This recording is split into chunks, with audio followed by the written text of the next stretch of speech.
ابو معاویہ اور وکیع نے اعمش سے حدیث سنائی، انہوں نے زید بن وہب سے اور انہوں نے حضرت حذیفہ رضی اللہ عنہ سے روایت کی۔ انہوں نے کہا رسول اللہ صلی اللہ علیہ وسلم نے ہمیں دو باتیں بتائیں،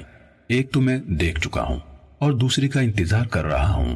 آپ نے ہمیں بتایا امانت لوگوں کے دلوں کے نہا خانے میں اتری، پھر قرآن اترا، انہوں نے قرآن سے سیکھا اور سنت سے جانا، پھر آپ صلی اللہ علیہ وسلم نے امانت اٹھا لیے جانے کے بارے میں بتایا۔ آپ صلی اللہ علیہ وسلم نے فرمایا آدمی ایک بار سوئے گا تو اس کے دل میں امانت سمیٹ لی جائے گی اور اس کا نشان پھیکے رنگ کی طرح رہ جائے گا،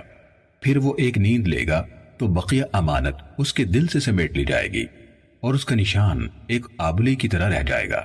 جیسے تم انگارے کو اپنے پاؤں پر لڑکاؤ تو وہ حصہ پھول جاتا ہے اور تم اسے ابھرا ہوا دیکھتے ہو حالانکہ اس کے اندر کچھ نہیں ہوتا۔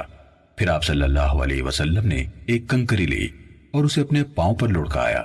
پھر لوگ خرید و فروخت کریں گے لیکن کوئی بھی پوری طرح امانت کی ادائیگی نہ کرے گا، یہاں تک کہ کہا جائے گا فلاں خاندان میں ایک آدمی امانت دار ہے۔ نوبت یہاں تک پہنچے گی کہ کسی آدمی کے بارے میں کہا جائے گا وہ کس قدر مضبوط ہے، کتنا لائق ہے، کیسا عقل مند ہے، جبکہ اس کے دل میں رائی کے دانے کے برابر بھی ایمان نہ ہوگا۔ پھر حذیفہ رضی اللہ تعالیٰ عنہ نے کہا مجھ پر ایک دور گزرا، مجھے پرواہ نہیں تھی کہ میں تم سے کس کے ساتھ لین دین کروں، اگر وہ مسلمان ہے تو اس کا دین اس کو میرے پاس واپس لے آئے گا،